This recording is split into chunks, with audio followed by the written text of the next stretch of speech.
واقعی ہوا کہ جس رات ہماری گرفتاری ہوئی اور ہمیں ادھر ادھر پھراتے تھے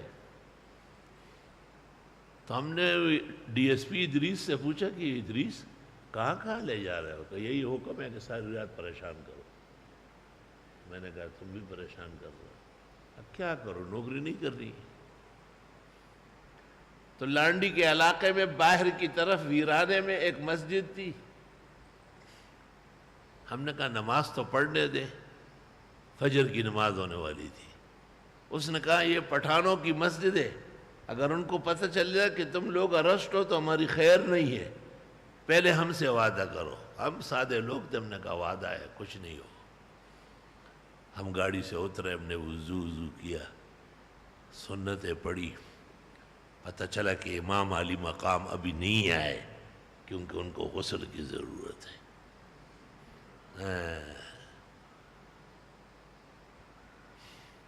استاد محترم مولانا مفتی محمد الرحمان صاحب کو میں نے آگے کیا اور میں تکبیر پڑھی۔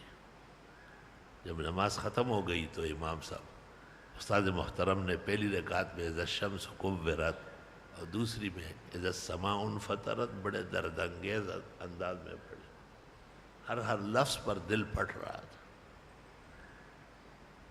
جب نماز ختم ہو گئی، امام صاحب آ چکے تھے، وہ صفوں کو پلانگتے ہوئے آگے بڑھے۔ وہ بنوری ٹاؤن کے آپ فاضل تھے، ویسے ہی ان کا مقام منازل سے آسمان و زمین واقف ہے، ایشیا کا مقتدر ادارہ۔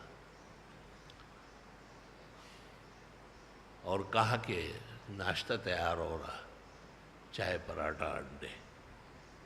مفتی صاحب نے کہا ہم کہیں اور جا رہے ہیں۔ کہاں؟ کہ بس ہم کچھ مہمان ہیں۔ کس کے مہمان ہیں؟ کہا کہ سرکاری مہمان ہیں۔ وہ امام صاحب نے کہا اے علماء کو رجیل تبھی آئی، بس یہ ایک دیوار تھی اینٹوں کی کہ غرر اگا خلقو گردو لو خختر آگا جی پولیس یان استاس و بی بی ادریس وی حضرت حضرت حضرت خدای میں دے قسمی آگائی پڑھوں بیش پہ مخلاص کریو کہ منگلے ہونے زان غلق کلے ان کی سیاست ہو نا، سیاستدان ہوئی سو کئی سو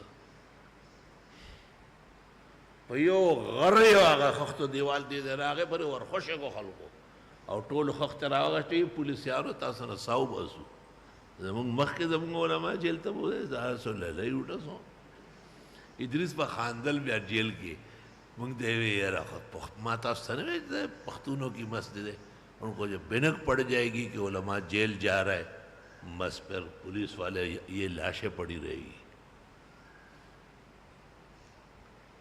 خیر اس کے بعد گارو ریسٹ ہاؤس چلے گئے، سر جدا کر استنم کاری کے معنی یار بود اور قصہ کو